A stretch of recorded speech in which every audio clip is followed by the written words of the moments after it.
Okay, तो आज हम लोग थर्ड क्लास स्टार्ट करें फाइनल अकाउंट्स का। लास्ट 2 क्लासेस में जो भी हम लोग कॉन्सेप्ट डिस्कस किए थे उसको हम ज़रा से 2 मिनट में रिवीजन करते हैं, ठीक है। फर्स्ट क्लास में हम लोग किए थे सर ट्रेडिंग अकाउंट हम लोग क्यों बनाते हैं, क्यों प्रिपेयर करते हैं। ट्रेडिंग अकाउंट का पर्पस क्या था कि सर ग्रॉस प्रॉफिट कैलकुलेट करते हैं। ग्रॉस प्रॉफिट कैलकुलेट करने के लिए हमको 2 चीज़ चाहिए था, एक था सेल एंड दूसरा था कॉस्ट ऑफ गुड्स सोल्ड। तो इसीलिए क्या होता है, अब कॉस्ट ऑफ गुड्स सोल्ड कैसे कैलकुलेट कर रहे थे हम लोग, ओपनिंग स्टॉक फिनिश गुड्स का प्लस परचेस के साथ जो भी एडजस्टमेंट करने का, लाइक लेस रिटर्न करना है, लेस गुड्स ड्रॉइंग करना है, less goods distribute as free sample करना है। उसके बाद और क्या था वहाँ पे, गुड्स लॉस बाय फायर भी अगर है वो भी माइनस करना है, तो परचेस तुमको एडजस्ट करना है, ठीक है। नेक्स्ट है direct wages and any other direct expenditure like carriage inward वगैरह, रॉयल्टी वगैरह, ये सब था, ठीक है। उससे ये करने से तुम्हारा क्या एक कॉस्ट कैलकुलेट हुआ था, बट हमको cost of goods sold calculate करना है। तो उसके लिए क्या, जो अनसोल्ड स्टॉक है दैट इज़ जो क्लोजिंग स्टॉक है उसको हम लोग माइनस कर देते थे, ठीक है। इसीलिए ट्रेडिंग अकाउंट में हम लोग ओपनिंग में वो ओपनिंग स्टॉक भी कंसीडर करते हैं एंड क्लोजिंग स्टॉक भी कंसीडर करते हैं, just to calculate the cost of goods sold so that we can calculate the gross profit, ठीक है। उसके बाद पीएल अकाउंट में हम लोग जब देखे थे क्या कि जितना भी इनडायरेक्ट खर्चा है डेबिट साइड में, जितना भी इनडायरेक्ट इनकम है वो तुम्हारा क्रेडिट साइड में आ रहा था, राइट। नेक्स्ट बैलेंस शीट में तुम्हारा एसेट लायबिलिटीज़ वगैरह था। अब लास्ट क्लास में हम लोग बहुत सारे एडजस्टमेंट वगैरह वहाँ पे देखे हैं, उसमें से कुछ इंपॉर्टेंट एडजस्टमेंट था जो हम एक बार फिर अक्रूवल कंसेप्ट भी देखे थे। अक्रूवल कंसेप्ट क्या था, अगर कोई भी एक्सपेंडिचर है एंड कोई भी इनकम है तो हमको क्या करना है, उस expenditure income for a particular financial year जितना है उतना लेना है।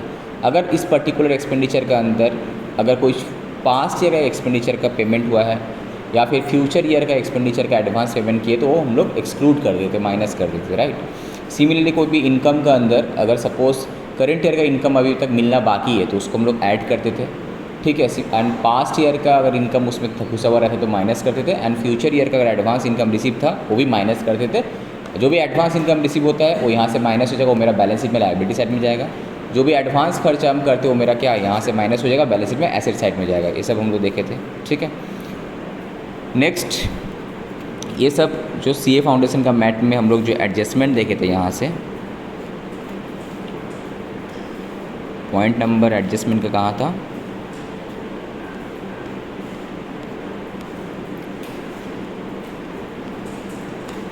Closing entries. हाँ, उसके बाद क्लोजिंग एंट्रीज़ के बारे में डिस्कस किया हम लोग। क्लोजिंग एंट्रीज क्या था, एनी एक्सपेंडिचर अकाउंट अगर क्लोज करना है that expenditure account will be हुआ डेबिटेड या क्रेडिटेड। क्रेडिट करना है तो पीएल अकाउंट डेबिट होगा, बिकॉज एक्सपेंडिचर का हमेशा डेबिट बैलेंस होता है। उसको अगर क्लोज करना है तो उसे क्रेडिट में कुछ करना है तो बाई पीएल बोल के उसे क्रेडिट में करते तो यहाँ पे पीएल अकाउंट डेबिट तो दैट एक्सपेंडिचर है। सिमिलरली इनकम अकाउंट का हमेशा क्रेडिट बैलेंस होता है, उसको क्लोज करना है डेबिट में कुछ लिखना है दैट इज डेबिट में 2PL लिखते थे, इसीलिए यहाँ पे बाई इनकम होता है पीएल अकाउंट में, ठीक है।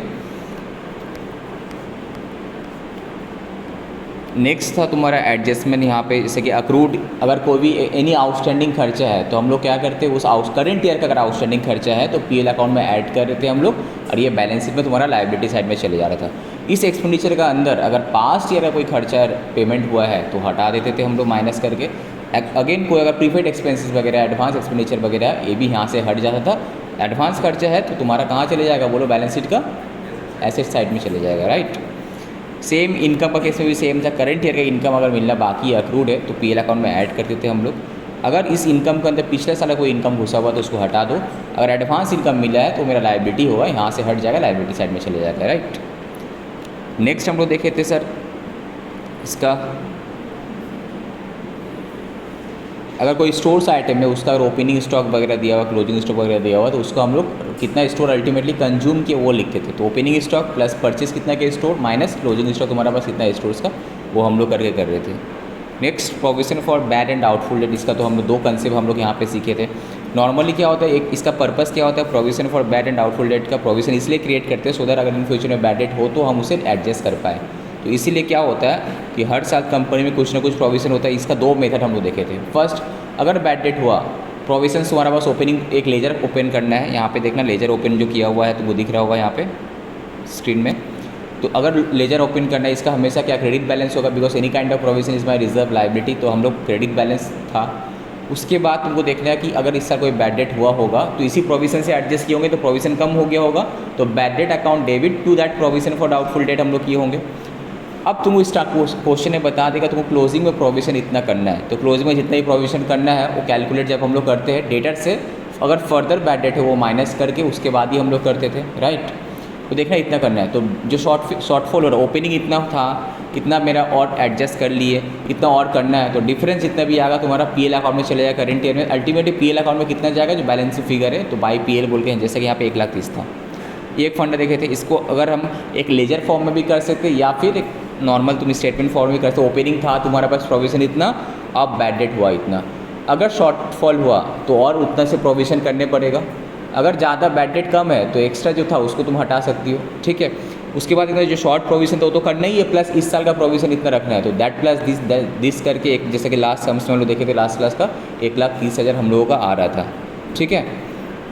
इसका दूसरा तरीका सिंपल तुम लोग को हम क्या समझाए थे, तो ऑप्शन नंबर 2 क्या करना है, जो क्लोजिंग जो ओपनिंग प्रोविजन है उसको उल्ट रिवर्स कर देना, दैट इज पीएल अकाउंट में उल्टा करना। जब प्रोविजन क्रिएट किए थे पीएल अकाउंट में 2 प्रोविजन फॉर बैड डेट किए थे, तो अभी जब उसको रिवर्स करें तो बाई पीबीडी होगा, ओपनिंग बैलेंस को हटा दो। उसके बाद करंट ईयर में जितना प्रोविजन करना है तुमको बोल रहा है, फॉर एग्जांपल यहाँ पे 70,000 था क्लोजिंग, वो तुम करो। अब बैड डेट हुआ तो पीएल में लिख दो, तो ये तुम्हारा एक ऑप्शन था। इसका और एक इम्पैक्ट क्या हुआ, बैलेंस शीट में हम क्या करेंगे, बैड डेट माइनस होगा डेटर से, एंड पीबीडी जो क्लोजिंग वाला वो भी माइनस होगा। अल्टीमेटली टोटल मिला के देखना 1,30,000 ही होगा, राइट। अब प्रोविजन फॉर डिस्काउंट भी क्या था, ये हम लोग प्रोविजन फॉर डाउटफुल डेट का बैलेंस माइनस करने के बाद डेटर का जो बैलेंस रहता है उसके ऊपर प्रोविजन फॉर डिस्काउंट और डेटर ये क्रिएट करते हैं हम लोग। ये भी अल्टीमेटली पीएल अकाउंट में आएगा, प्लस वहाँ पे डेटर से माइनस होगा, ठीक है। और डेप्रीसिएशन वाला तो हम लोग देखे ही थे, जैसे कि सेम ट्रीटमेंट। नॉर्मली डेप्रीसिएशन क्या होता है, depreciation account debit to asset, तो डेप्रीसिएशन पीएल में जाते हैं, इसी डेप्रीसिएशन हम लोग फिर क्या करते हैं, एसेट से माइनस करते हैं। बट अगर तुम प्रोविजन फॉर डेप्रीसिएशन मेंटेन कर रहा है तो क्या होगा, अल्टीमेटली उस डेप्रीसिएशन को हम कहाँ से एडजस्ट करेंगे, पीबीडी में हम लेके चले जाएंगे, मतलब प्रोविजन फॉर डेप्रीसिएशन में लेके चले जाएंगे। पीएल अकाउंट में डेप्रीसिएशन होगा और वहाँ पे भी तुम माइनस करेगा। उसके बाद हम लोग देखे थे certain adjustment and their treatments, page number 17.24 में यहाँ पे था इंपॉर्टेंट एडजस्टमेंट कुछ था, जैसे कि abnormal loss of inventory by accident और फायर। तुम्हारा स्टॉक, तुम्हारा गोडाउन वगैरह में, कंपनी या फैक्ट्री में जो भी इन्वेंटरीज था, जो भी स्टॉक था, इट में भी रॉ मटेरियल, इट में भी finish what ever it is, ठीक है। ये अगर फायर का वजह से अगर डिस्ट्रॉय हो गया तो क्या इम्पैक्ट होगा इसका। सबसे पहले चीज़, जब स्टॉक तुम्हारा बढ़ने से एंटिटी अगर purchase account debit to stock, purchase account debit करते हैं हम लोग, ठीक है। अब जब स्टॉक कम जा रहा है, लॉस हो गया, स्टॉक कम हो गया, तो परचेस को क्रेडिट करने पड़ेगा हमको, ठीक है। तो परचेस से तुमको माइनस करने पड़ेगा बेसिकली, ठीक है। तो एंट्री क्या हुआ तुम्हारा, abnormal loss account, loss of goods by fire account debit to purchase. सबसे पहले तो परचेस से कितना अमाउंट कमेगा, जो सेल्स जो कॉस्ट था उसका उतना से कम हो जाएगा परचेस से। अब तुमको चेक करना है जितना मेरा गुड्स लॉस हुआ उसमें से कुछ पैसा मिला है क्या। अगर पैसा थोड़ा बहुत भी इंश्योरेंस कंपनी से मिल गया तो जो नहीं मिला वही तुम्हारा नेट लॉस है, वो तुम्हारा चले जाएगा कहाँ पे, पीएल अकाउंट में चले जाएगा। Second treatment. थर्ड, जितना पैसा मिला है, पैसा मिल गया है, मिलने वाला है, अगर पैसा मिलने वाला है तो एक एसेट क्रिएट होता है, क्लेम रिसीवेबल, तो एसेट तुम्हारा कहाँ चले जाएगा, बैलेंस शीट का एसेट साइड में चले जाएगा, ठीक है। 3 ट्रीटमेंट याद रखना। गुड्स लॉस बाय फायर का सबसे पहले परचेस से माइनस होगा, आइदर तुम परचेस से माइनस करो या फिर ट्रेडिंग अकाउंट में क्रेडिट साइड में लिखो, एक ही बात है। दूसरा तुम्हारा क्या, नेट लॉस निकालना है कि जितना मेरा लॉस हुआ उसमें से मेरा इंश्योरेंस कंपनी से कितना पैसा मिला, तो नेट लॉस कितना हुआ ultimately on goods loss by fire में, वो तुमको पीएल अकाउंट में अल्टीमेटली डेबिट साइड में आ जाएगा, वही तो लॉस है ना, पीएल अकाउंट में वही आना चाहिए। बाकी जो पैसा मिलने वाला है, मिल गया है तो कैश इन हैंड में ऐड हो जाएगा, अगर मिलने वाला है तो तुम्हारा एक एसेट क्रिएट होगा, इंश्योरेंस क्लेम रिसीवेबल बोल के, ठीक है। ये सब यहाँ पे किया हुआ था। नेक्स्ट हम लोग देखे थे good send on approval basis, very very important. ये क्या था, good send on approval basis is not an actual sale. Actual sale तभी होता है जब सामने वाला कस्टमर हमको मेरे सेल्स को अप्रूव कर लेता है, जब हम माल डिलीवर, यहाँ पे जस्ट माल हम डिलीवर किए विद द कंडीशंस दैट अगर आप अप्रूव करोगे तब सेल मानेंगे, अदरवाइज़ नहीं। तो ना सपोज़ हम तुमको माल तुम्हारा पास टेस्टिंग के लिए भेज दिए, अब तुम देखा कि हाँ अगर ओके है तब तुम यू विल कंसीडर अप्रूव करेगा, तब तुम्हारे अल्टीमेटली मेरा सेल होगा। अगर तुम चाहे तो उसको रिटर्न भी कर सकते हैं, that is why it is goods send on approval basis. अगर तुम अप्रूव कर लिया then it will be sale, नहीं किया तो फिर मेरे पास रिटर्न आ जाएगा। तो क्या होता है, समटाइम्स कंपनी गुड्स भेजता है अप्रूवल बेसिस में, सेल ऑन अप्रूवल बेसिस जिसको बोलते हैं हम लोग, तो सेल दिखाने इसके लिए कोई एंट्री नहीं पास करना चाहिए फर्स्ट ऑफ ऑल, क्योंकि मेरा स्टॉक मेरा पास है, फिजिकली स्टॉक हट गया तेरा पास ही रखिए हम लोग, कस्टडियन तुम हो गया, एक्चुअल तो हम मेरा सेल हुआ ही नहीं। बट समटाइम्स कंपनी क्या अगर गलती से सेल रिकॉर्ड कर देता है, that is debtor account debit to sale कर देता है, तो मेरा डेटर भी बढ़ा हुआ है एंड सेल भी बढ़ा हुआ है, तो हमको उसको ठीक करने के लिए सेल भी कम करने पड़ेगा, सेल से लेस हो जाएगा, एंड डेटर से भी जो हम बढ़ा के रखे डेटर भी कम हो जाएगा। दूसरा, मेरा स्टॉक कम हो गया था ना, सेल किया तो मेरा स्टॉक कम हो गया था, तुम्हारा पास जो स्टॉक है वो मेरा पास क्या क्लोजिंग स्टॉक में ऐड होना चाहिए, हो जाना चाहिए, ठीक है, कि सामने वाला कस्टमर के पास गुड्स है बोल के। तो देखो यहाँ पे ट्रीटमेंट क्या था, एक तो sales account debit to credit से, बिकॉज उल्टा एडजस्टमेंट कर रहे हैं हम लोग, जो सेल का जो एंट्री होता है उसको जस्ट रिवर्स करना है, सेल को डेबिट करना है, सेल कम करना है, एंड डेटर को डेबिट क्रेडिट करेंगे तो डेटर भी कम हो जाएगा। दूसरा क्या था तुम्हारा, स्टॉक में लेकर आना है मेरा, स्टॉक एक स्टॉक क्रिएट हो गया मेरा, अल्टीमेट तुम्हारा पास जो है तो मेरा स्टॉक है ना, stock and approval to trading account, तो बाई वहाँ पे क्लोजिंग स्टॉक में तुम आइदर ऐड करके दिखा या फिर बाई स्टॉक एंड अप्रूवल बोल के दिखाओ। ये ट्रीटमेंट था यहाँ पे, याद रहेगा 2 ट्रीटमेंट। यही स्टॉक फिर बैलेंस शीट में भी जाकर ऐड हो जाएगा ना क्लोजिंग स्टॉक के साथ, ठीक है। तो एक तो सेल से माइनस होगा, डेटर से माइनस होगा, प्लस क्लोजिंग स्टॉक में स्टॉक के साथ ऐड कर देना, ठीक है। तो सेल से जो माइनस हो कौन सा प्राइस माइनस होगा, सेल्स प्राइस की कॉस्ट, सेल प्राइस, सेल से एंड डेटर से सेल प्राइस माइनस होगा, एंड स्टॉक में जो ऐड होगा कौन सा, कॉस्ट। यहाँ गलती मत करना, ठीक है।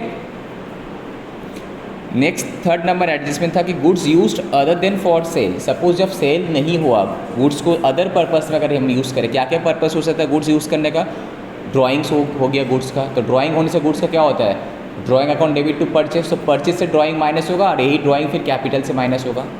सेकेंड, हम इसी गुड्स को क्या किया, डिस्ट्रीब्यूट कर दिया एज अ फ्री सैम्पल।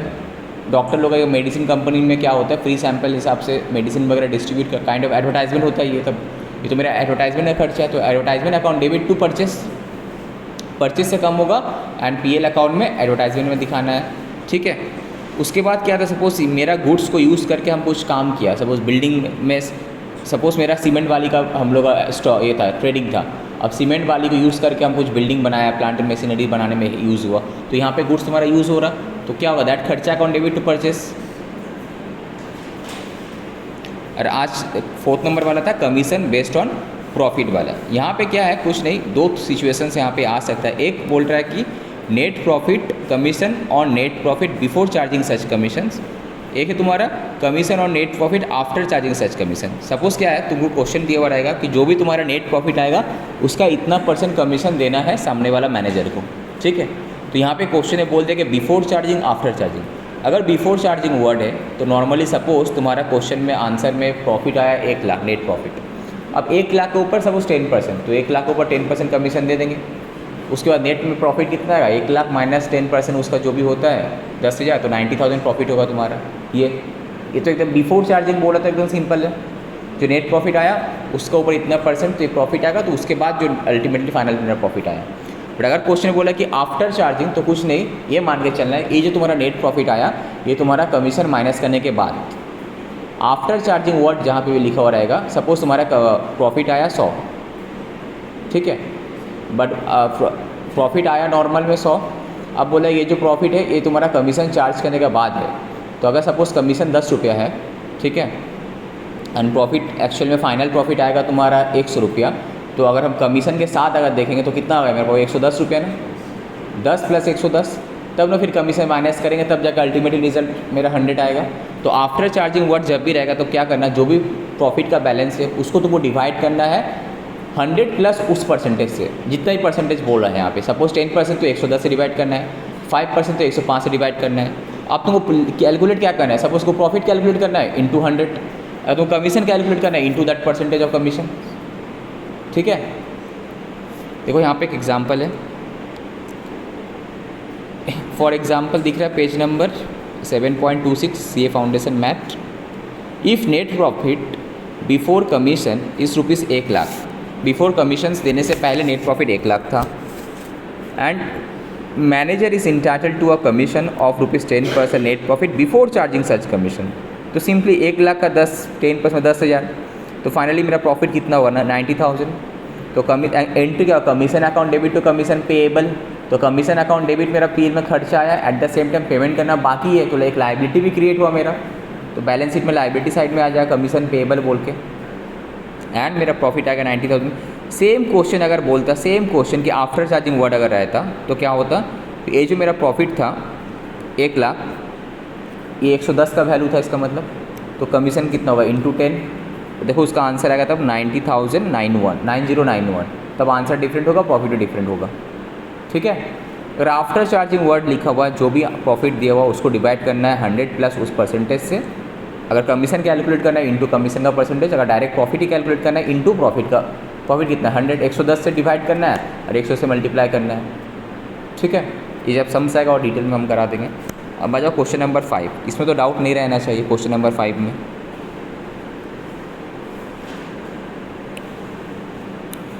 ये ट्रायल बैलेंस दिया हुआ। ट्रायल बैलेंस का क्रेडिट साइड में होता है liability and income, debit side में होता है एक्सपेंडिचर एंड एसेट, याद है। अब तुमको क्या करना है, जब बोला है कि यहाँ पे prepare closing entries for the F items and prepare trading PL and closing entries करने के लिए बोला है। तो जब भी तुम ट्रायल बैलेंस रीड करेगा तो वहाँ पे मार्किंग करते रहना कि ये तुम्हारा कौन सा कहाँ जाएगा। ट्रेडिंग अकाउंट में जाएगा तो टी लिख देना, मीन्स मार्क कर लेना। पीएल अकाउंट में जाएगा तो पी, एंड बैलेंस शीट में जाएगा तो बीएस। बैलेंस शीट का एसेट लाइबिलिटी है तो एसेट को ए, लाइबिलिटी को एल मार्क कर लो, सो दैट तुम जब करेगा तो इजीली कर पाए। पहले आइडेंटिफाई कर लेना। कैपिटल अकाउंट बैलेंस शीट का, और एक चीज़, ट्रायल बैलेंस में जो भी आइटम रहता है वो एक ही जगह जाता है, आइदर ट्रेडिंग और पीएल और बैलेंस शीट। ठीक है, तो ट्रेडिंग पीएल में कौन सी जगह एक्सपेंडिचर इनकम, बैलेंस शीट में एसेट एंड लाइबिलिटीज जाएगा। अगर नीचे फर्दर एडजस्टमेंट रहता है एडिशनल इन्फॉर्मेशन में तो डबल इम्पैक्ट उसका होता है। तो यहाँ पे कैपिटल है, डायरेक्ट बैलेंस शीट में चले जाएगा। इन्वेंट्री है, कहाँ जाएगा बोलो?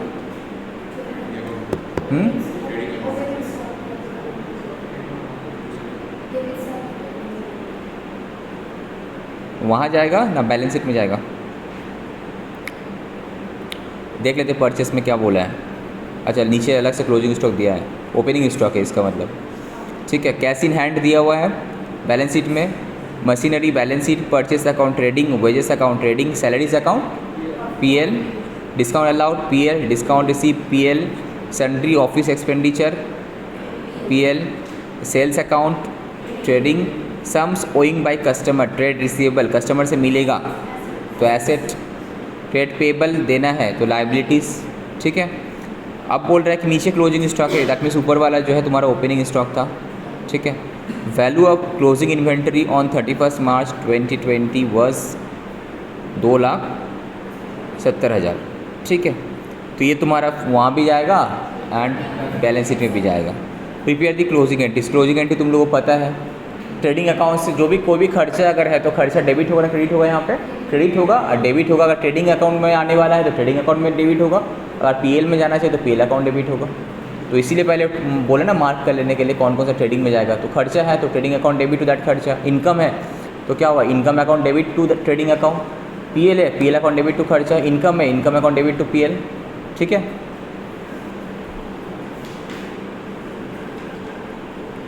उसके बाद जो अल्टीमेटली ये ट्रेडिंग अकाउंट में तुम्हारा प्रॉफिट कैलकुलेट हुआ होगा उसको ट्रांसफ़र करना है फिर पीएल में, ग्रॉस प्रॉफिट को। फिर अगर सपोज प्रॉफिट आया होगा तो trading account debit to P L आ जाएगा, लॉस आएगा तो उल्टा।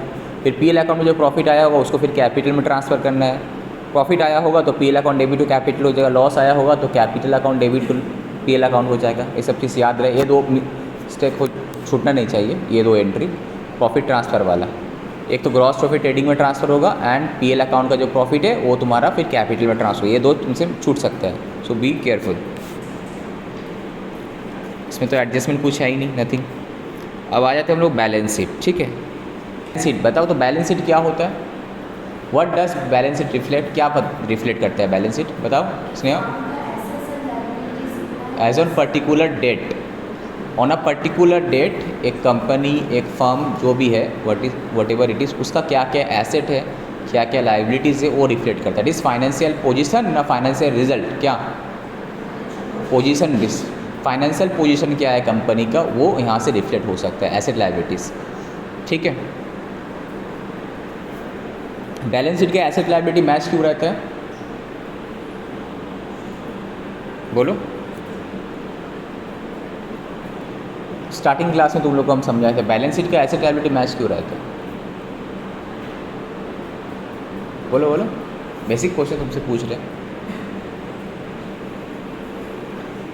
याद है एक वर्ड वो कंसेप्ट बोले थे, application of fund equal to application, source of fund equals to application of fund, बताए थे ना। ये तो एक इक्वेशन ही था वहाँ पे कि asset must be equals to liabilities, याद है स्टार्टिंग क्लास में बताए थे, लायबिलिटी इक्वल टू एसेट अब लाइबिलिटी का दो पार्ट था, एक था तुम्हारा इक्विटी प्लस लाइबिलिटी था, और एसेट का दो पार्ट था, fix asset plus current asset. उसको फिर फर्दर ब्रेकअप किए थे, equity plus long term liability equals to fix asset plus current asset minus current liabilities. तो ये एसेट एंड लाइबिलिटी का जो इक्वेशन करा था, ये इक्वेशन क्रिएट किस लिए होता है? बिकॉज तुम्हारा कंपनी में जो भी सोर्स ऑफ फंड है वो क्या होता है, एक होता है इक्विटी, एक बाहर वाला। इक्विटी मतलब हम कैपिटल इन्वेस्टमेंट किए, पैसा आया, दूसरा बैंक से लोन लिए, उधार में परचेस वगैरह किए, these are the sources of fund. तो ये पैसा अल्टीमेटली क्या करते हैं हम लोग, कोई फिक्स एसेट में इन्वेस्ट करते हैं या फिर करंट एसेट में चले जाता है, एंड बाद में जो पैसे रहता है that is your cash in hand cash bank. तो इसीलिए ना source of fund equals to application of fund. तो बैलेंस शीट का तो liability must be equal to asset. Balance sheet में क्या है, एक तरफ सोर्सेस ऑफ फंड है दैट इज लाइबिलिटी वाला साइड है, उसमें इक्विटी आ गया, कैपिटल, रिजर्व एंड सरप्लस, ये सब तुम्हारा इक्विटी। एक वो लाइबिलिटीज़ में दो था, long term liabilities, current liabilities. Long term liabilities क्या था, जिसका पेमेंट एक साल के बाद भी करने से चलेगा, पेबल है after 1 year, that is long term liability, normally bank का लोन वगैरह। जो शॉर्ट टर्म में क्या था, करंट लाइबिलिटीज़ में जो विद इन 1 ईयर पेमेंट करनी पड़ता है, like trade payable, creditor, outstanding खर्चा वगैरह ये सब था। और उस एसेट साइड में क्या था, fixed asset, current asset. Fix asset तुम लोग समझो, लैंड, बिल्डिंग, फर्नीचर, मशीनरी वगैरह ये सब इंटेंजिबल एसेट सब वहाँ पे आ गया था, ठीक है। और करंट एसेट जिसका एक साल के अंदर जो रियलाइज़ हो जाएगा, कन्वर्ट हो जाएगा कैश में, उसमें स्टॉक था, डेटर था, cash in hand, cash bank, prepaid expenses, ये सब था, ठीक है। तो सोर्सेस ऑफ फंड और एप्लीकेशन ऑफ फंड का जो कंसेप्ट है, इसी का वजह से बैलेंस शीट का एसेट एंड लाइबिलिटीज़ मैच रहता है। जो लाइबिलिटीज़ है वो that is equal to asset रहते हैं, ठीक है। ये स्टार्टिंग में इक्वेशन वाला एक था ना, बैलेंस शीट का इक्वेशन, अकाउंटिंग इक्वेशन बोल के जो कराए थे, वहाँ पे ये सब था। तो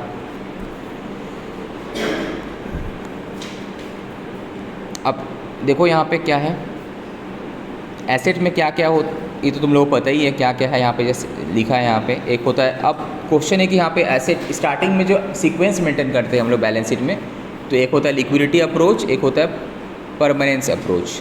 नॉर्मली हम लोग क्या करते हैं, कौन सा सेकेंड वाला अप्रोच फॉलो करते हैं। जो फिक्स्ड एसेट है पहले कल हम लोग लिखते हैं, उसके बाद करंट एसेट लिखते हैं। सिमिलरली यहाँ पे पहले क्या करते हैं, कैपिटल इक्विटी वाला लिख करते हैं, उसके बाद आउटसाइड लाइबिलिटीज़ वगैरह करते हैं। तो सेकंड अप्रोच हम लोग फॉलो करते हैं, ठीक है। इसमें कौन से एसेट है, लाइबिलिटीज़ है, जैसे एक बार के लिए देख लेना है, तो ऑलरेडी हम लोग का किया हुआ है, ठीक है। Current asset, long term asset तो कोई डाउट नहीं है। करंट एसेट मतलब समझ आता है those asset, what is current asset. अगर तुमसे कोई पूछे क्या होगा, सिंपल चीज़ है, जो भी एसेट एक साल के अंदर कन्वर्ट हो जाता है कैश में, those asset, these are current asset. जो दिख रहा है 7.31 पेजेस में करंट एसेट, ठीक है। तो करंट एसेट क्या है, these assets are meant to be converted into cash as quickly as possible. Normally एक साल के अंदर। कैश इन हैंड तो ऑलरेडी लिक्विड एसेट है, कैश ऑलरेडी कन्वर्ट है। उसके बाद कौन सा कन्वर्ट होगा कैश में, ट्रेड रिसीवेबल। आप क्वेश्चन है सर ट्रेड रिसीवेबल कैश में कैसे कन्वर्ट होगा, बताओ तो, बोलो। पैसा मिलेगा, डेटर से पैसा मिलेगा। स्टॉक इन ट्रेड से कैश में कैसे कन्वर्ट होगा, बोलो। स्टॉक इन ट्रेड को हम सेल करेंगे तो डेटर बनेगा, डेटर से कैश मिलेगा ना, इस तरह से होगा ना, कन्वर्ट होगा, ठीक है। अगर कोई भी बिल्स रिसीवेबल है, इन्वेस्टमेंट है, ये सब भी अल्टीमेटली रियलाइज़ होगा तो कैश में कन्वर्ट हो जाएगा एक साल के अंदर। लॉन्ग टर्म एसेट जिसका लाइफ एक साल से ज़्यादा, लॉन्ग टर्म एसेट तुमको तो पता ही हो सब, लैंड, बिल्डिंग, फर्नीचर, ये सब। इंटेंजिबल एसेट क्या होता है, जिसका कोई फिजिकली कोई एग्जिस्टेंस नहीं होता बट मार्केट में वैल्यू रहता है, लाइक पेटेंट, गुडविल, कॉपीराइट, ये सब इंटेंजिबल, इसको टच नहीं कर सकते, फील नहीं कर पाते हम लोग, बट उसका मार्केट में वैल्यू है। ब्रांड नेम, गुडविल, कॉपीराइट, ठीक है। लाइबिलिटीज़ दो टाइप का होता है, एक होता है current liabilities, long term liabilities. Equity छोड़ के हम बोल रहे हैं। तो करंट लाइबिलिटी कौन सा है, जो लाइबिलिटी एक साल के अंदर पेमेंट करना है, like trade payable, syndicators, any outstanding खर्चा वगैरह, ये सब। इवन लोन में भी अगर एक साल के अंदर वाला पेमेंट करने करेगा तो वो क्या हो जाएगा, कुछ लोन करंट लाइबिलिटी में आ जाएगा, कुछ लोन तुम्हारा लॉन्ग टर्म लाइबिलिटीज़ में आ जाएगा, ठीक है। और लॉन्ग टर्म लाइबिलिटी में जो जिसका पेमेंट एक साल के बाद भी करने से चलता है, ठीक है, नॉर्मली बैंक लोन वगैरह यहाँ पे है। तो ये तुम्हारा फाइनली बैलेंस शीट का फॉर्मेट है, दिख रहा है 7.32 पेजेस में। देखो पहले हम लाइबिलिटी साइड डिस्कस करें, कैपिटल अकाउंट, ओपनिंग बैलेंस रहेगा कैपिटल अकाउंट का। अब इसमें क्या क्या एडजस्टमेंट हो सकता है कैपिटल अकाउंट में, फर्दर कैपिटल दिया है तो ऐड हो जाएगा, कैपिटल विड्रॉ किया ड्राइंग्स तो माइनस हो जाएगा। Not only drawings, cash drawings नहीं, गुड्स ड्राइंग भी अगर रहेगा तो माइनस हो जाएगा यहाँ पे, राइट। प्रॉफिट हुआ तो ऐड होगा, लॉस हुआ तो कैपिटल से माइनस होगा। यही सभी एडजस्टमेंट हम लोग कैपिटल अकाउंट से करते हैं हम लोग, राइट। नेक्स्ट तुम्हारा लॉन्ग टर्म लोन यहाँ पे जो भी है, term loan, short term loans हो गया, cash credit, overdraft. Current liabilities में ट्रेड पेबल, आउटस्टैंडिंग खर्चा, कोई भी अगर एडवांस लिए तो मेरा क्या हो जाएगा, लायबिलिटी बनेगा। एनी काइंड ऑफ प्रोविजंस, जैसे कि provision for bad date, either तुम इसको डेटर से माइनस करके लिखो या फिर यहाँ पे लायबिलिटी साइड में दिखाओ, दो ऑप्शन है तुम्हारे पास, ठीक है। पीबीडी जितना ये प्रोविजंस फॉर है, बैड डेट है, ये तुमको आइदर वहाँ से माइनस करके दिखाओ या फिर लायबिलिटी साइड में। नॉर्मली प्रोविजन फॉर टैक्सेशन तो लायबिलिटी है, यहाँ दिखाने पड़ता है। प्रोविजन फॉर रिटायरमेंट बेनिफिट बहुत सारा रहता है हम लोग, पीएफ ग्रेच्युटी वगैरह का, ये सब यहाँ पे आ जाएगा। बट पीबीडी जो प्रोविजन फॉर बैड डेट जो है, नॉर्मली हम लोग उसको माइनस करके दिखाते बोल के यहाँ पे नहीं लिखते, ठीक है। अभी एसेट साइड में क्या, टेंजिबल फिक्स्ड एसेट सबसे पहले हम लोग लिखते हैं, उसके बाद इंटेंजिबल एसेट को लिखते हैं। टेंजिबल फिक्स्ड एसेट में क्या, land, building, plant, machinery, furniture, fixture, vehicles, ठीक है। इंटेंजिबल है goodwill, patent right, design, brand name. उसके बाद इन्वेस्टमेंट हम लोग लिखते हैं, long term investment.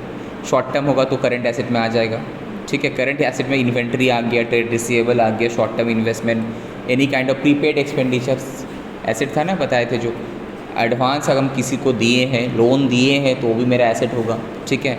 Bank balance, cash in hand, ये सीक्वेंस मेंटेन करना है तुमको, ठीक है। अब आ जाओ क्वेश्चन नंबर 6। अभी देखो ट्रायल बैलेंस दिया हुआ है, कैपिटल कहाँ जाएगा, बैलेंस शीट का liability side. Land and building asset side. 14% term loan कहाँ जाएगा, long term liabilities. Loan from Mrs D and company कहाँ जाएगा, long term liabilities. Trade receivable, current assets, ऐसे current asset. Cash in hand, current asset. Inventories, current asset. Furniture, fixed assets. Trade payable, current liabilities. Advance to supplier, हम किसी को अगर हम किसी को एडवांस देते तो मेरे लिए लायबिलिटी है ना, एसेट है, एसेट है तो करंट एसेट में जाएगा, ठीक है। बाकी तो तुम्हारा नेट प्रॉफिट करके दे दिया है यहाँ पे पूरा ड्राइंग्स, तो डायरेक्ट बैलेंस शीट बनाना ही हमको हो जाएगा। कैपिटल बैलेंस से क्या हो, ये सब तो प्रॉफिट ऐड हुआ, ड्राइंग माइनस हुआ, बाकी जैसे हम लोग डिस्कस किए वही है, ठीक है। अब क्वेश्चन नंबर इतना सिंपल तो क्वेश्चन एग्जाम में आने वाला है नहीं, ठीक है। तो क्वेश्चन नंबर 7 देखो, अब ये एक कंप्लीट सम हमको दिख रहा है।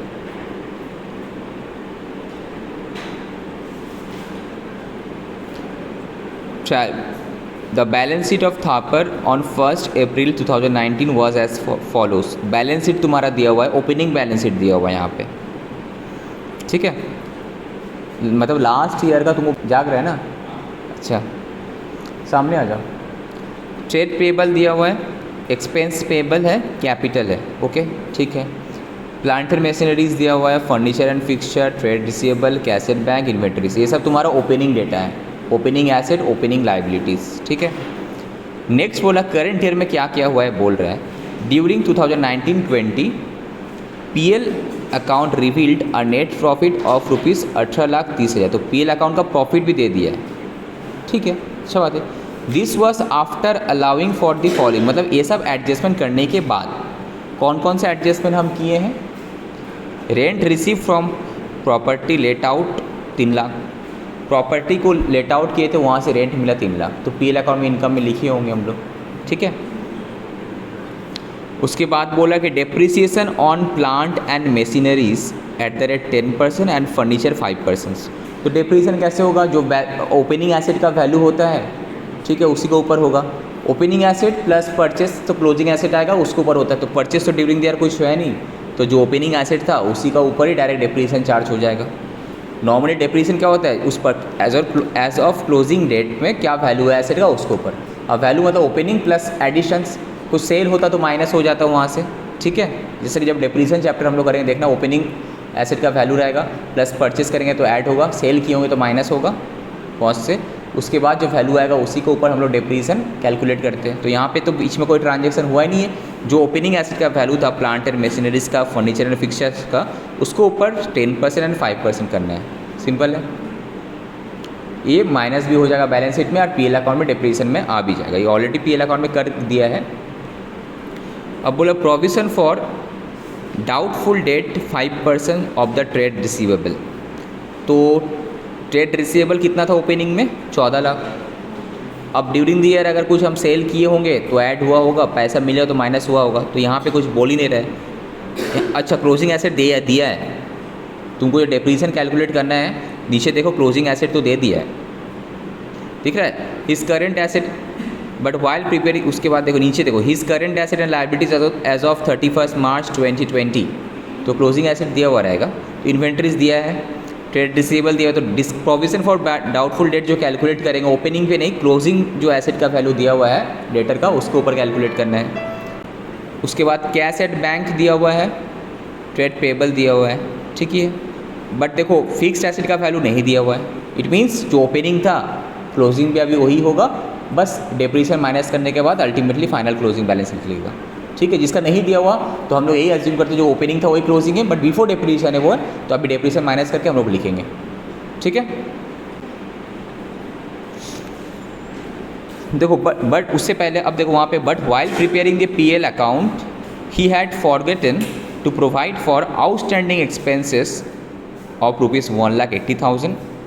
कोई भी खर्चा का आउटस्टैंडिंग था उसको कंसिडर करने भूल गया, तो क्या होगा, PL में ऐड होगा एंड बैलेंस शीट में लायबिलिटी में जाएगा, तो PL का प्रॉफिट भी कमेगा ना, राइट। प्रीपेड इंश्योरेंस, इसका भी एंट्री नहीं किया। Insurance to the extent of 20,000, जो इंश्योरेंस का खर्चा वो लिया होगा उसमें प्रीपेड इंश्योरेंस में घुसा हुआ था, वो माइनस नहीं किया, तो माइनस करेंगे तो खर्चा माइनस होगा PL अकाउंट में, तो प्रॉफिट मेरा बढ़ेगा ना। तो PL अकाउंट को सबसे पहले ठीक करके प्रॉफिट को ठीक कर लेते हैं हम लोग। PL अकाउंट में क्या होगा, देखो ऑलरेडी तुम्हारा पास जो PL अकाउंट का बैलेंस कितना बोल रहा है, वो 18,30,000 बोला है। वही सब ये सब ट्रांजेक्शन कर चुका है। इसमें क्या रेंट रिसीव का एंट्री करने के बाद, डेप्रिसिएशन करने के बाद, प्रोविजन फॉर डाउटफुल डेट करने के बाद प्रॉफिट आया था 18,30,000। बट दो चीज़ अभी तक नहीं किया था, वो एक प्रीपेड इंश्योरेंस का एडजस्टमेंट, दूसरा आउटस्टैंडिंग खर्चा। तो आउटस्टैंडिंग खर्चा नहीं किया तो मेरा PL अकाउंट में डेबिट होगा, किए। प्रीपेड इंश्योरेंस माइनस होना चाहिए, माइनस करना है मतलब माइनस करो या फिर उल्टा साइड में लिखो, एक ही बात है। तो यहाँ पे उल्टा साइड में लिखेंगे, प्रीपेड इंश्योरेंस को क्रेडिट करेंगे यहाँ पे, तो क्रेडिट किया हम यहाँ पे। तो नेट में मेरा प्रॉफिट कितना है, 16,70,000। यही तुम्हारा अल्टीमेटली बैलेंस शीट में कैपिटल अकाउंट में जाकर ऐड होगा, राइट। अब हम बैलेंस शीट करेंगे तो क्या, पहले लायबिलिटी साइड को देखते हैं। कैपिटल अकाउंट 50 लाख था, ऐड हो गया। नेट प्रॉफिट ड्राइंग्स कुछ है क्या, ऊपर में हाँ ड्राइंग था, ठीक है, माइनस हो जाएगा। आउटस्टैंडिंग खर्चा संग संग। अब तुम क्या करना, एक बार के लिए जब लायबिलिटी साइड देख रहा PL अकाउंट में चेक करना है कि PL अकाउंट में ऐसा कोई आउटस्टैंडिंग खर्चा है क्या जो यहाँ पे आएगा। यस, आउटस्टैंडिंग खर्चा है ना 1,80,000, तो यहाँ पे आएगा 1,80,000। अब बाकी ट्रेड पेबल तो था ही, क्लोजिंग बैलेंस आगे ख़त्म। नेक्स्ट एसेट साइड में आना,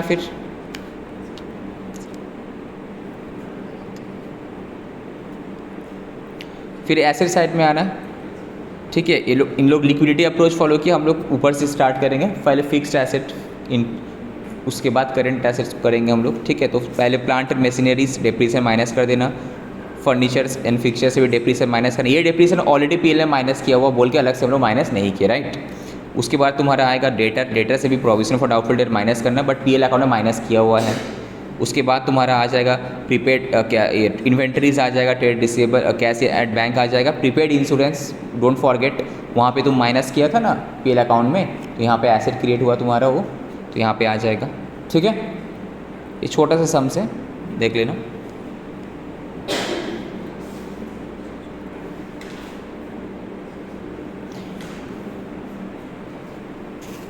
अब देखो opening entries of asset and liabilities. अभी तक हम लोग ओपनिंग एंट्री देखे थे किसका, एक्सपेंडिचर एंड इसका इनकम का। ओपनिंग एंट्री मतलब जस्ट ट्रांसफर एंट्री देखे थे हम लोग, क्लोजिंग एंट्री, वो ओपनिंग एंट्री नहीं था। अभी तक जो हम लोग किए थे ट्रेडिंग एंड PL में क्लोजिंग एंट्री देखे थे ना हम लोग। एक्सपेंडिचर है कैसे क्लोज करना है, PL account debit to expenditure. Income में कैसे क्लोज करना है, income account debit to PL account, इस तरह के देखे थे। अब क्या ओपनिंग एंट्री एसेट लायबिलिटी से कैसे करना है। जब भी क्या होता है, अगर हम लोग क्या, जैसा कि एक फाइनेंशियल ईयर जैसे एंड होता है, अगले साल उस एसेट का बैलेंस को कैरी फॉरवर्ड करना है, तो ऑटोमेटिक तो होगा नहीं।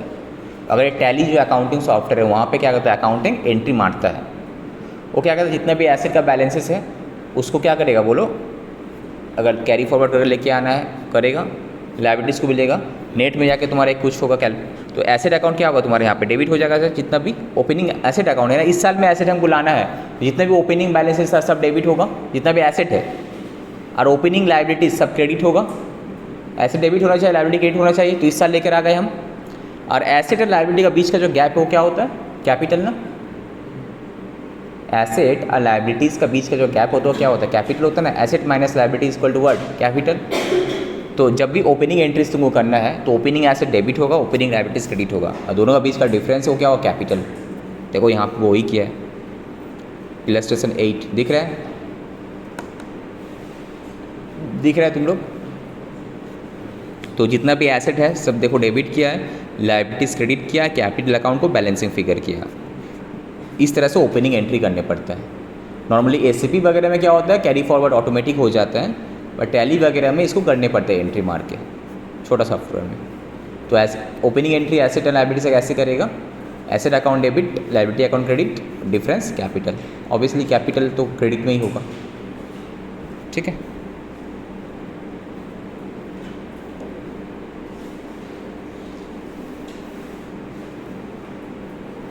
अब एग्जाम्पल नंबर 9 देखो। Shri Mittal gives you the following trial balance and some other informations. तो ट्रायल बैलेंस दिया हुआ है, ट्रायल बैलेंस का डेबिट मतलब एक्सपेंडिचर एसेट, क्रेडिट मतलब इनकम एंड लायबिलिटीज़ है, ठीक है। तो जस्ट तुमको मार्किंग करते करते जाना है कौन से ट्रेडिंग पीएल बैलेंस शीट में जाएगा, ठीक है। Capital balance sheet, purchase trading, sales trading, opening inventories trading, trade receivable trade payable कहाँ पे, balance sheet, liability and asset, asset and liabilities. 14% bank loan taken at year end 2 lakh. तो bank loan कहाँ पे जाएगा, 2 लाख। बट एक चीज़ याद है, जब बैंक लोन का सामने एक परसेंटेज दे दिया, दैट मीन्स इंटरेस्ट, तो पीएल अकाउंट में इंटरेस्ट भी तो लिखने पड़ेगा, don't forget. Bank loan word है, ठीक है, साथ में परसेंटेज भी दिया हुआ, तो पीएल अकाउंट में उस इंटरेस्ट और लोन भी लिखना है, तुमको अलग से नहीं बोलेगा। तो 2 लाख का अगर मेरा लोन दिख रहा है, ठीक है, तो क्लोजिंग बैलेंस मेरा लोन का क्या है, 2 लाख है, ठीक है। तो अब अगर पीएल अकाउंट में इंटरेस्ट लिखना है, 2 लाख के ऊपर 14% लिखना है। अगर ऐसा होता कि सपोज़ लोन हम बीच में लिए थे, तो सपोज़ जितना दिन के लिए लोन रहेगा उतना महीना के लिए हमको इंटरेस्ट देना है। ये पूरा साल भर का लोन है, तो पूरा 12 महीने का इंटरेस्ट लगेगा। अगर क्या होता बीच में लेते, तो हमको देखना जब से लोन लिए और अभी तक मेरा बीच का डेट कितना गैप आ रहा है, 6 मंथ्स 5 मंथ्स जो भी है, तो दैट लोन इंटू इतना परसेंट इंटू डिवाइडेड बाई 12, तो 1 महीना का, तो 6 महीने का कितना इंटू 6 डिवाइड बाई 12 इंटू 5 महीने का कितना इंटू 5, ऐसा करके कैलकुलेट करना है। तो जहाँ पे बोल देगा कि नहीं ये तुम्हारा closing loan at year end लिए थे हम लोग, loan taken at year end, तो कोई इंटरेस्ट लगेगा क्या, नहीं लगेगा। यहाँ पे बिगिनिंग में लेता तो लगता है यहाँ पे, ठीक है। ये सब चीज़ फोकस रखना। ओवरड्राफ्ट बोला है तो taken at year end liability side में चले जाएगा। Salaries PL account, advertisement PL account, other expense PL, return. ये कौन से रिटर्न का बात कर रहा है, जो डेबिट साइड में जो रिटर्न है, कौन सा रिटर्न है, सेल्स रिटर्न डेबिट साइड में आता है, परचेस रिटर्न क्रेडिट साइड में। तो डेबिट साइड वाला रिटर्न जो है सेल्स से माइनस होगा, क्रेडिट साइड वाला जो रिटर्न है वो परचेस रिटर्न है, वो तुम्हारा परचेस से माइनस होगा। यहाँ पे मिस्टेक मत करना, ठीक है। फर्नीचर बिल्डिंग, ठीक है, एसेट में चले जाएगा, कैश इन हैंड एसेट में। क्लोजिंग, ये तो एकदम सिंपल सा क्वेश्चन है, फाइनल अकाउंट्स बनाने के लिए बोला है। तो ट्रेडिंग पीएल बैलेंस शीट, कुछ इसमें समझाने का नहीं है, जो सिंपल है। तुम करना क्या है, जब सपोज अब अप्रोच कैसे तुमको फॉलो करना है, जब ट्रेडिंग अकाउंट तुम जब करा तो बस ट्रेडिंग अकाउंट के बारे में तुमको सोचना है। ट्रेडिंग अकाउंट हम करें तो ट्रेडिंग अकाउंट में क्या क्या चीज़ आ सकता है, और तुम जाके फाइंड आउट करेगा। तुम टी करके मार्क किया था, याद है। तो देखा ओपनिंग इन्वेंट्री ट्रेडिंग अकाउंट में आ गया। परचेस कुछ है क्या, देखना परचेस अकाउंट होगा यहाँ पे, परचेस ट्रेडिंग अकाउंट में आ गया, सेल्स आ गया, ऐसा करके तुमको देखना है, ठीक है। सेम जब पीएल में है तो तुम कहीं पे पीएल मार्क किया होगा, ठीक है। एक बार जाकर ऊपर से देखना कौन कौन सा था तुम्हारा पीएल में आने वाला, तो ख़त्म। जब बैलेंस शीट में आया होगा तो ऐसे लायबिलिटी मार्क किया होगा, तो बस उसी वजह का फाइंड करना है, यहाँ पे लिखना है। तो 3 स्टेप में तुम करना, एक बार में जस्ट सब जगह करने मत जाना। छोटा सम से तो ईजी नहीं होगा, जब बड़ा सम करेगा तो कन्फ्यूज़ हो जाएगा। तो सब जब ट्रेडिंग अकाउंट तुम कर रहे, ट्रेडिंग अकाउंट के बारे में सोचो, जब पीएल कर रहा है फिर से जाकर चेक करो, जब बैलेंस शीट कर रहा है फिर से जाकर चेक करो आइटम को, ठीक है। इससे क्या होगा, कुछ छूट भी गया तो बार बार चेक करने से तो अल्टीमेटली मैच हो जाएगा, ठीक है। और जो तुम लिख लेता है उसको टिक मारना है। सपोज ट्रेडिंग अकाउंट को ओपनिंग स्टॉक तुम लिख लिया, ओपनिंग स्टॉक टिक मार दे, सो दैट जो अनटिक है दैट में अभी तक हम कंसीडर कहीं पे किए नहीं होंगे, तो वो तुमको पता चल जाएगा, ठीक है। टिक मार्क सबसे पहले रीड करते हुए क्वेश्चन नोट कर लेना कि कौन सा ट्रेडिंग में जाए, कौन सा पीएल में, कौन सा बैलेंस शीट कैसे लाए। दूसरा, जब तुम ट्रेडिंग पीएल बैलेंस में लिख रहा है तो जिस आइटम को लिख ले रहा है वहाँ पे ट्रायल बैलेंस से मार्किंग कर लो, सो दैट जो अनटिक वाला है मतलब अभी तक हम लिखे नहीं, लिखना है, ठीक है। और अल्टीमेटली बैलेंस शीट मैच करके मतलब तुम ये अज्यूम कर लेना कि तुम्हारा आंसर सही है, नहीं मैच किया तो फिर गलत हो जाएगा। क्वेश्चन नंबर 10, ये सब घर में प्रैक्टिस करना, ठीक है। मिस्टर मोहन, ट्रायल बैलेंस दिया हुआ है, capital, liability side, sale, income, trading, purchase, trading, opening inventory, trading salaries PL, other administrative PL, furniture assets, trade receivable asset, trade payable liabilities. ठीक है, ट्रेड रिटर्न्स, डेबिट वाला return कौन सा होगा निर्वाण बोलो, रिटर्न्स बोलो, डेबिट साइड में कौन सा वाला रिटर्न है, सेल्स, क्रेडिट साइड में हाँ ठीक है। डिस्काउंट तो ये भी ट्रेडिंग में जाएगा, डिस्काउंट पीएल, एक डिस्काउंट डेबिट साइड वाला क्या होगा, डिस्काउंट अलाउड, क्रेडिट साइड वाला क्या होगा, डिस्काउंट रिसीव्ड। ठीक है, बैड डेट, ये देखो ये जो bad debt direct PL account में दिया हुआ तो कहाँ जाएगा, डायरेक्ट ट्रेडिंग ट्रायल बैलेंस में दिया हुआ तो कहाँ जाएगा, डायरेक्ट पीएल अकाउंट में जाएगा। ये बैलेंस शीट में एसेट से माइनस होगा और डेटर से ऑलरेडी माइनस किया हुआ है, ऑलरेडी एंट्री जब बैड डेट हुआ होगा bad debt account debit to debtor करके किया हुआ है। अगर नीचे रहता फर्दर इन्फॉर्मेशन में तो क्या होता, हम लोग करने पड़ता तो माइनस करते, याद रहे। तो ट्रायल बैलेंस का आइटम हमेशा एक जगह जाएगा, आइदर ट्रेडिंग या फिर पीएल और बैलेंस शीट। ठीक है, एसेट लायबिलिटी हो तो बैलेंस शीट में, खर्चा इनकम है तो ट्रेडिंग पीएल में जाएगा, वो भी एक जगह जाएगा। Investment in government securities asset side में चले जाएगा इन्वेस्टमेंट का। Cash in hand, cash bank asset side में। क्लोजिंग इन्वेंट्री दिया हुआ है, बोला फर्नीचर के ऊपर 10% 8% एकदम सिंपल है, सम से कुछ इसमें है नहीं एकदम। जब तुम ट्रेडिंग अकाउंट कर रहे हैं ट्रेडिंग अकाउंट के बारे में सोचो, जब पीएल अकाउंट कर रहे हैं पीएल अकाउंट के बारे में सोचो क्या क्या आना चाहिए। ठीक है, हर बार ट्रायल बैलेंस तुम चेक करना, एडिशनल इन्फॉर्मेशन देखना। ठीक है, हर बार ट्रायल बैलेंस चेक करना है, एडिशनल इन्फॉर्मेशन देखना है। ठीक है, ये हो जाएगा कि बोर्ड में करवाना है हमको। अभी तक ऐसा कुछ क्वेश्चन मिला नहीं कि बोर्ड में कराने के लायक है। क्वेश्चन नंबर 11 रीड करते हैं हम लोग। ठीक है, क्या बोल रहा है ये देखो, ओपनिंग जनरल एंट्रीज करने के लिए बोले तो सिंपल एकदम, जितना भी ओपनिंग एसेट होगा डेबिट होगा और ओपनिंग लायबिलिटीज का क्रेडिट होगा, डिफरेंस क्या होगा, कैपिटल अकाउंट। ठीक है, क्लियर।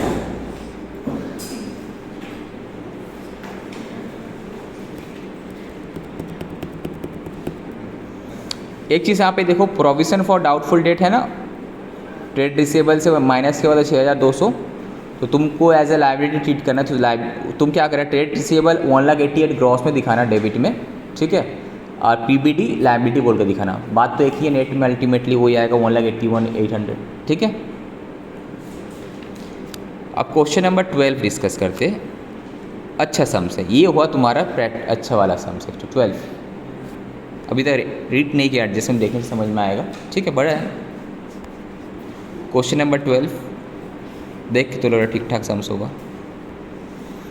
इसको बुक में तुम लोग मार्किंग करते जाना। अभी हम जिस तरह से रीड कर रहे, ट्रेडिंग वाला, ठीक है, पीएल वाला, बैलेंस शीट वाला कौन सा आइटम है।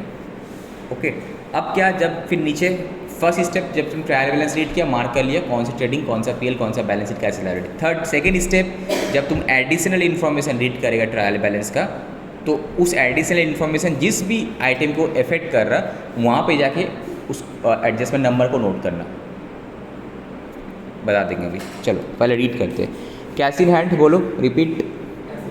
Asset side, current asset, cash at bank, current assets, sundry debtor, current asset, stock trading account में आएगा, opening stock, furniture fixture, fixed asset, office equipment, fixed asset, building, fixed asset, motor car, fixed asset, सिंडिकेटर, current liabilities, loan from long term liabilities में दे दो। Provision for bad date, तुम दो option है, either हम माइनस करके दिखाएं या फिर लायबिलिटी साइड में दिखाएं, देख लेंगे, माइनस ही करके दिखाएंगे हम लोग नॉर्मली।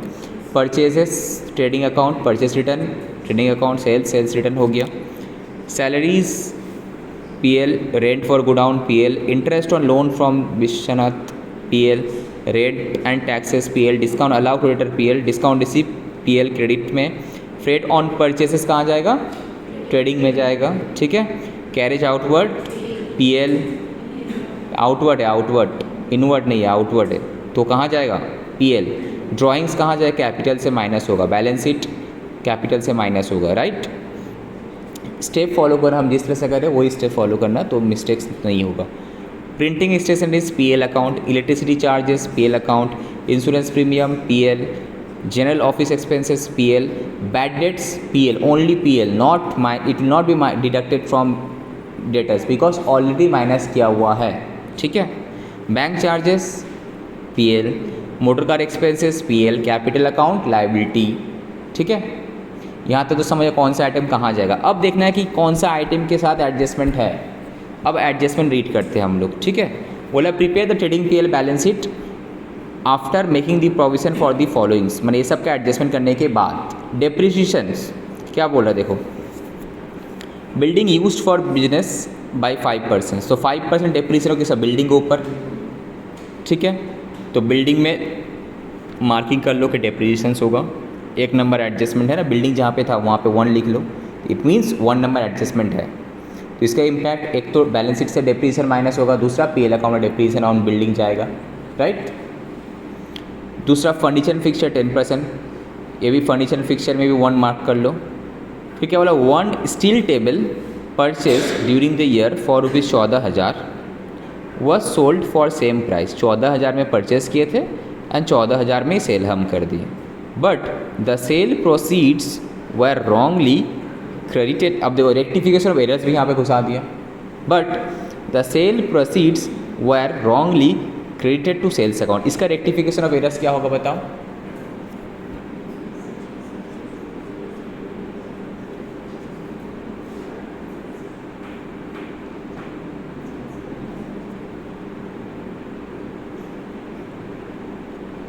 करेक्ट एंट्री क्या होना चाहिए था, जब हम सेल किए हैं करेक्ट एंट्री क्या होना चाहिए था, स्टील टेबल का, अरे सेल किए तो कैश पैसा मिला ना, cash account debit to steel table, steel account debit बोल रही हो तुम लोग, क्या हो गया है, सेल किए ना हम, तो cash account debit, asset sale किए नॉट गुड्स सेल, तो cash account debit to that asset, asset sale करने से cash account debit to asset, और डिफरेंस तुम्हारा क्या होता है, प्रॉफिट एंड लॉस। यहाँ पे जितना में परचेज किया तो उतना में सेल कर दिया, तो तुम्हारा कोई प्रॉफिट लॉस नहीं होगा, तो cash account debit to asset होना चाहिए था 14,000, बट हम क्या किए, cash account debit to sale कर दिए, तो क्या हुआ, सेल बढ़ा हुआ है ना 14,000 से, तो ठीक करने के लिए सेल को कम करने पड़ेगा, तो sale account debit to asset करने पड़ेगा, दैट मीन्स सेल को माइनस करने पड़ेगा 14,000 से। तो एडजस्टमेंट ये जो एक नंबर मार्किंग करो यहाँ पे 1 का बी, सेल कहाँ पे, सेल में 1 का बी, सेल में जाके लिखो 1 का बी। हम क्या बोले कि मार्किंग करने के लिए तुमको समझ में कैसे आएगा, सेल के साथ कोई एडजस्टमेंट है भूल जाएगा, तो फिर संग संग जो एडजस्टमेंट रीड किया उसका इम्पैक्ट कहाँ जाएगा, 1 का बी, और दूसरा कहीं पे स्टील टेबल दिख रहा है क्या तुमको, नहीं दिख रहा है, तो लास्ट में जब बैलेंस शीट करेगा वहाँ पे ऐसे भी प्लस माइनस होगा, 0 हो जाएगा, उसमें इम्पैक्ट होगा भी नहीं ऐसे, तो सेल से माइनस करना है तुमको 1 का बी, ठीक है। क्या लिखना कि wrong steel table sold credited to sales account बोल के लेस करना है वहाँ पे, ठीक है। तो संग संग देखो एडजस्टमेंट का इम्पैक्ट हम बता देते हैं पहले, तो देखो सेल में आओ, ट्रेडिंग अकाउंट में देखो सेल जो तुम लिखा होगा वहाँ से लेस किया ना, less sale of furniture included in sale 14,000। अब एसेट में लिखने का ज़रूरत ही नहीं है, बिकॉज यहाँ पे तुम्हारा कहीं पे भी स्टील टेबल है नहीं, बिकॉज प्लस माइनस होकर 0 हो गया, परचेस और सेल खत्म, ठीक है। फर्स्ट एडजस्टमेंट का इम्पैक्ट समझ में आ गया, डेप्रिसिएशन तो माइनस करना ही हो तो अलग बात है। नेक्स्ट ऑफिस इक्विपमेंट 15% डेप्रिसिएशन लगेगा, ठीक है। तो किसका कितना डेप्रिसिएशन पता चल गया होगा तुमको, ठीक है, बगल में जाकर नोट कर लेना, वहाँ पे जो एसेट वगैरह लिखा हुआ है ना 5%, बिल्डिंग में लिख देना 5%, ठीक है, फर्नीचर में लिख देना 10% एंड ऑफिस इक्विपमेंट में लिख लेना 15%। ट्रेडिंग अकाउंट ट्रायल बैलेंस में है ना तुम्हारा आइटम, बगल बगल में परसेंटेज लिख लो, सो दैट तुमको समझ में आ जाएगा इसके ऊपर इतना डेप्रिसिएशन लगेगा। अनिर्बान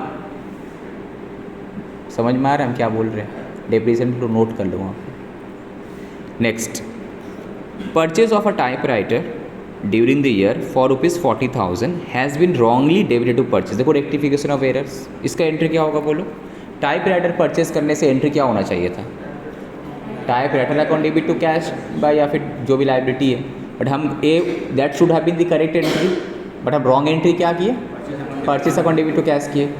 तो सही करने के लिए क्या परचेज अकाउंट क्रेडिट करने पड़ेगा और टाइपराइटर डेबिट करने पड़ेगा, तो typewriter account debit to purchase, that means purchase से माइनस होगा और टाइपराइटर में जाकर अल्टीमेटली ऐड होगा। तो इसका इम्पैक्ट देखो संग संग, परचेज से देखो माइनस किया टाइपराइटर 40,000, ठीक है, और तुम्हारा बैलेंस शीट में जो एसेट था टाइपराइटर बोले कोई एसेट था क्या यहाँ पे बैलेंस शीट में, वो तो ऑफिस इक्विपमेंट है, उसी के अंदर ही वो तुम्हारा होगा।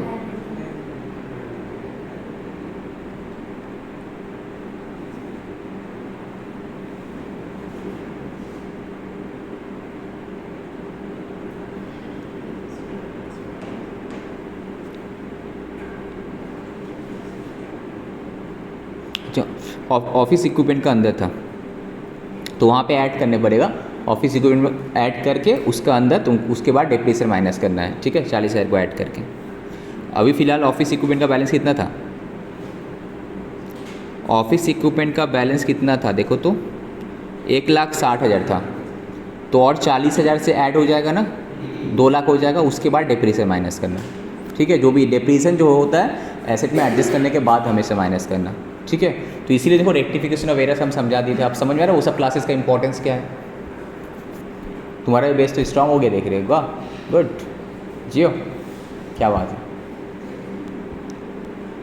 चलो अब फिर बोला मोटर कार का 20% डेप्रिसिएशन होगा, तो वहाँ पे लिख लेना 20%, लिख लिया होगा आई होप सो, ठीक है। तो किस में कितना डेप्रिसिएशन है, इसमें 2 एडजस्टमेंट है, एक सेल से माइनस होगा 14,000 वाला, जो गलती से हम एसेट सेल किए तो वहाँ ऐड कर दिए तो माइनस होगा। ऑफिस इक्विपमेंट वाला जो है इसका एंट्री क्या था, परचेज से माइनस हो जाएगा, और ऑफिस इक्विपमेंट में 40,000 ऐड होगा, उसके बाद डेप्रिसिएशन करना है, ठीक है। इम्पैक्ट समझ में आ गया संग संग? रोहित समझ में आ रहा है? अमन तुम लोग को समझ में आ रहा है? ठीक है। तो जब भी एडजस्टमेंट होगा उसको नोट करके संग संग इम्पैक्ट क्या हो रहा मार्किंग कर लेना, सो दैट छूटे नहीं। जब भी क्या हो, जब तुम सेल्स सपोज तुम सेल लिखा ट्रेडिंग अगर तुम संग संग स्ट्राइक होगा माइंड में, ओके सेल के साथ कोई एडजस्टमेंट है, यही पर्पज़ था जब तुम अभी संग संग मार्क कर ली, ठीक है।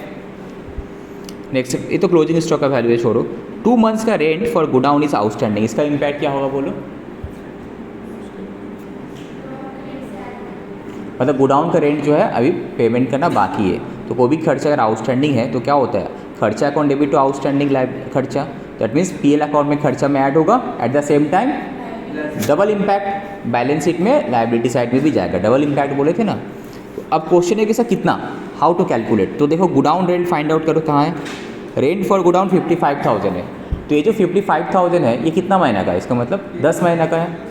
जब तुमको क्वेश्चन में बोल देगा कि 2 महीना का बाकी है, ऊपर में कुछ नहीं बोला कि रेंट फॉर कितना, तो इसमें ये 10 महीना का है, तो 10 एक महीना है तब कितना हुआ 5,500, तो दैट इज़ 11,000 2 महीना का हुआ, 5,500 × 2, तो इसमें 11,000 और ऐड होगा, एट द सेम टाइम कहाँ चले जाएगा, बैलेंस शीट का लायबिलिटी साइड में। तो देखो हम सिर्फ एडजस्टमेंट में फोकस करें, देखो पीएल अकाउंट में गोडाउन रेंट 11,000 ऐड किया, एट द सेम टाइम देखो बैलेंस शीट का लायबिलिटी साइड में आउटस्टैंडिंग रेंट 11,000 आया, ओके। एक कौन बता रहा है कैसा ट्रीटमेंट होगा, ये ट्रीटमेंट जनरल एंट्री बता रहा है, तुम जो जनरल एंट्री कर रहा है बिकॉज ऑफ दैट ये ट्रीटमेंट हो रहा है ना। जनरल एंट्री क्या था, rent account, godown rent account debit to outstanding rent, तो गोडाउन रेंट कहाँ पीएल अकाउंट में डेबिट हो गया, आउटस्टैंडिंग रेंट क्या बैलेंस शीट में लायबिलिटी में चले गए। तो जनरल एंट्री तुमको गाइड करेगा तो कहाँ पे ऐड करना है कहाँ पे लेस करना है, रटना नहीं है, जनरल एंट्री तुमको गाइड करेगा, ठीक है। नेक्स्ट तो गोडाउन रेंट में मार्क कर लिया होगा, पॉइंट नंबर 3 मार्क किया, तुम लोग मार्क किया ना, किया है, बताने के ऊपर मार्क कर लो ना, ठीक है। नेक्स्ट उसके बाद interest on loan from Vishwanath is payable eight 12% per annum, this loan was taken on 1/5/2019। तो यहाँ पे तुम कैलकुलेट करने पड़ेगा कि विश्वनाथ से लोन कितना लिए, पहले चेक करो। तो विश्वनाथ का जो लोन है उसका बगल में जाके एडजस्टमेंट का नोट करो 4, विश्वनाथ से लोन कहाँ पे है 3 लाख, लोन फ्रॉम विश्वनाथ 3 लाख, तो यहाँ पे जाकर वो एडजस्टमेंट नंबर को नोट करो पहले, कितना था, एडजस्टमेंट नंबर कितना है 4 है ना, नोट किया।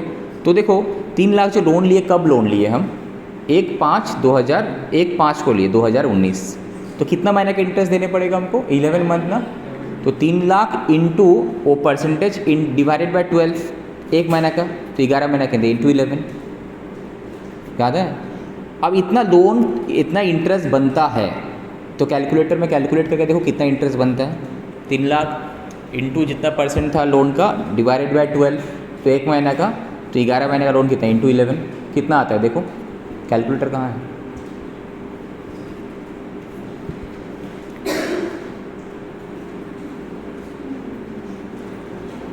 कितना 33,000 लोन होता है, बट तुम ट्रायल बैलेंस में लोन कितना इंटरेस्ट कितना दिया हुआ है देखो, दैट मीन्स अभी भी कितना 6,000 आउटस्टैंडिंग है ना, दैट मीन्स ये सब निकालना है। तो ये जो है दैट मीन्स और ये जो एडजस्टमेंट नंबर और एक जगह मार्किंग करना है तुमको, यहाँ पे interest on loan from Vishwanath, यहाँ पे भी तुमको एडजस्टमेंट नंबर मार्क होगा ना, तुम तो कुछ कर ही नहीं रहा है, क्यों नहीं कर रहे हैं,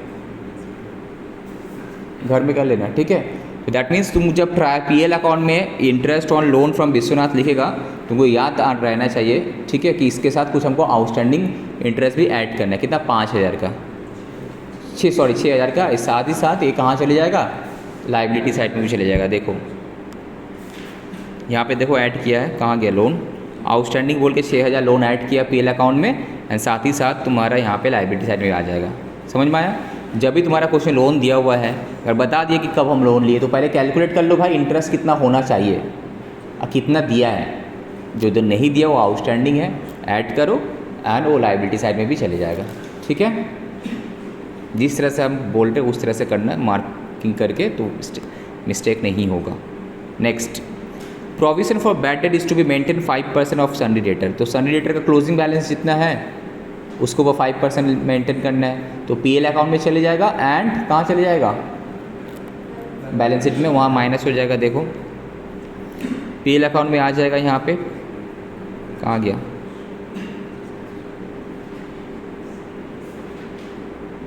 प्रोविजन फॉर डाउटफुल डेट्स, और वहाँ पे तुम्हारा माइनस हो जाएगा 43,000। यहाँ कितना बोला है? 33। पॉइंट नंबर 4 में आ जाओ। जब यहाँ पे देखो ओपनिंग बैलेंस दिया हुआ है ना PBT का, याद है? जब भी ओपनिंग बैलेंस रहेगा तो हम 2 ट्रीटमेंट समझाए थे। एक एज पर ICAI मैट तुमको लेजर ओपन करना है कि ओपनिंग बैलेंस कितना था? 30,000 था, राइट। अब इस साल में बैड डेट भी हुआ है, तो PL अकाउंट में तुम डायरेक्ट नहीं लिख सकता। अगर क्वेश्चन में तुम्हारा PBT है, ओपनिंग PBT, तो बैड डेट 20,000 था, PL अकाउंट में मत लिखो तुम, तो यहाँ पे एडजस्ट करो। तो PBT account debit to bad debt. अब बोला है क्लोजिंग प्रोविजन कितना करने बोला है? 5%। जो तुम्हारा क्लोजिंग डेटर था उसके ऊपर 5% कितना होता है? 43,000। तो बैलेंसिंग फिगर बाय PL कितना हो रहा है? 33,000। दैट मीन्स PL अकाउंट में कितना जाएगा? 33,000। बट बैलेंस शीट में लाइबिलिटी से कितना माइनस होगा? बैलेंस शीट में डेटर से कितना माइनस होगा? 43,000।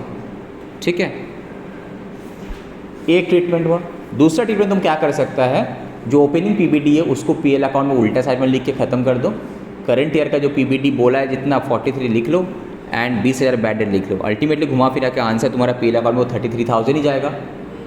बिकॉज क्या हो रहा है? सोचो, क्रेडिट कर, यहाँ जो कर रहा वही कर रहा ना, क्रेडिट कर रहा बाय 33,000 से, फिर डेबिट कर रहा 20,000 से, फिर कर रहे हो जो चीज़ यहाँ PBT वाला लेजर में कर रहा है, सेम चीज़ तुम PL अकाउंट में करेगी ना, राइट। जो चीज़ हम PBT बोल के जो लेजर में कर रहे हैं, सेम चीज़ ही तो वहाँ पे कर रहे हैं ना, अल्टीमेटली आंसर सेम ही आएगा।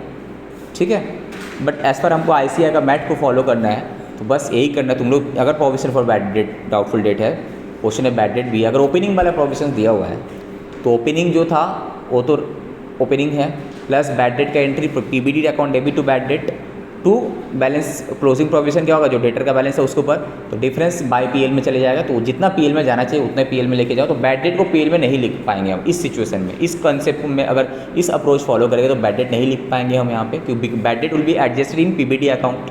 ठीक है, और अल्टीमेटली तुम्हारा डेटर से माइनस होगा जो इसका क्लोजिंग बैलेंस है वो।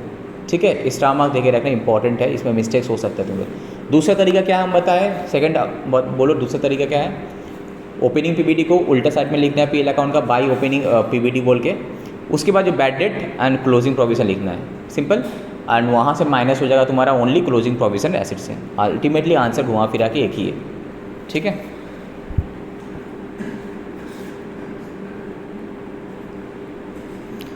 Insurance premium includes ₹40,000 paid towards proprietors life insurance policy. इसका क्या ट्रीटमेंट होगा बोलो?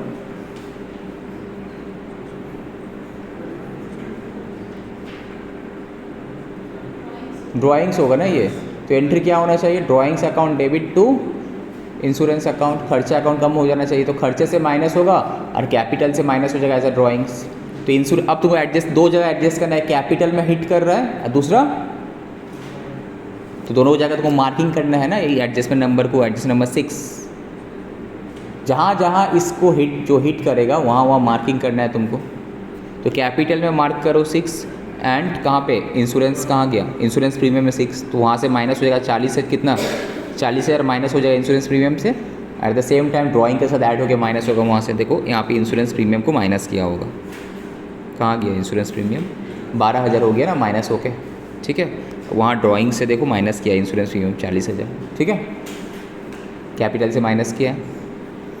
Next last, the balance of the insurance charge cover the period 1/4/2019। बाकी जो बैलेंस है, टोटल इंश्योरेंस प्रीमियम का बैलेंस कितना था? 55,000, उसमें से 40,000 चले से कितना हुआ? 15,000। अब बोले जो 15,000 जो है एक कब से कब तक का है? 1/4 से लेके 30 जून। तो इस साल का तो है ही, प्लस अगला साल का भी है ना, तो प्रीपेड इंश्योरेंस भी इसमें घुसा हुआ है ना। के महीना का? 3 महीना का। तो कैसे कैलकुलेट करेंगे? ये जो 15,000 था, 55 माइनस 40 है, 15,000 कितना महीना? 13 महीना का था, सॉरी 12 दिन 15 महीना का था। तो 15,000 डिवाइडेड बाई 15 तो 1,000, तो इंटू 3 महीना का बाद देना है, तो 3,000 माइनस हो जाएगा वहाँ से। तो 15,000 से फिर 3,000 माइनस करके 12,000 आएगा। और यही 3,000 एज ए प्रीपेड इंश्योरेंस फिर कहाँ चले जाएगा? एसेट साइड में चले जाएगा। समझ में आया? अच्छा क्वेश्चन था। एक तो इंश्योरेंस में क्या ड्राइंग माइनस हुआ, दूसरा इसमें प्रीपेड इंश्योरेंस भी है, वो भी माइनस हुआ, और यही प्रीपेड इंश्योरेंस फिर कहाँ चले जाएगा? वहाँ चले जाएगा। समझ में आया कैसे कैलकुलेट करना है? कोई डाउट है? तो देखो यहाँ पे वर्किंग्स में देखो कैसे किया है, बता भी दिया। देखो वर्किंग्स में देखो, इंश्योरेंस था 55 माइनस किया पर्सनल प्रीमियम 40, अब प्रीपेड 15,000 बाई 15 इंटू 3 जैसे हम बताएं, 15 महीने का, तो 3 महीना प्रीपेड का हटा दो, 12,000 अल्टीमेटली पीएल अकाउंट में जाएगा, एंड 3,000 कहाँ जाएगा? प्रीपेड इंश्योरेंस में, और 40,000 कहाँ जाएगा? ड्राइंग अकाउंट से माइनस हो जाएगा। ठीक है, बस खत्म। बाकी तो तुम लोगों को पता ही है क्या करना हो, तो हम लोग क्वेश्चन करते वक्त डिस्कस कर लिए थे। हम बेसिकली फोकस किए थे एडजस्टमेंट में। तो करना क्या है, जब तुम ट्रेडिंग अकाउंट कर रहे हो, ट्रेडिंग अकाउंट का आइटम को उठाना है। जब आइटम को तुम उठा रहा है तो वहाँ पे बगल में तुम देखा होगा, तुम मार्किंग करके रखो एडजस्टमेंट नंबर, तो इट विल रिमाइंड यू कि कुछ एडजस्टमेंट है। मतलब ईच एंड एवरी टाइम तुमको एक बार ट्रायल बैलेंस का डेबिट देखना है, क्रेडिट देखना है, और नीचे एडजस्टमेंट एंट्री देखना है, तो समझ में आ जाएगा ओके ये सब है। फिर जब पीएल करेगा, ट्रायल बैलेंस का डेबिट क्रेडिट देख लेना है, एंड एडजस्टमेंट देखना है। जब फिर बैलेंस शीट करेगा, ट्रायल बैलेंस का डेबिट क्रेडिट में देख ले कौन कौन सा आइटम है, फिर एडजस्टमेंट, तो कोई भी चीज़ छूटेगा नहीं तुमसे। ठीक है, इसको अच्छे से प्रैक्टिस करना, आज ही हमको चाहिए रात तक।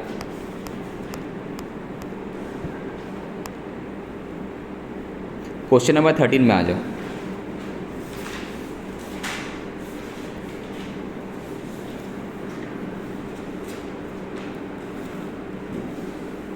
मिला?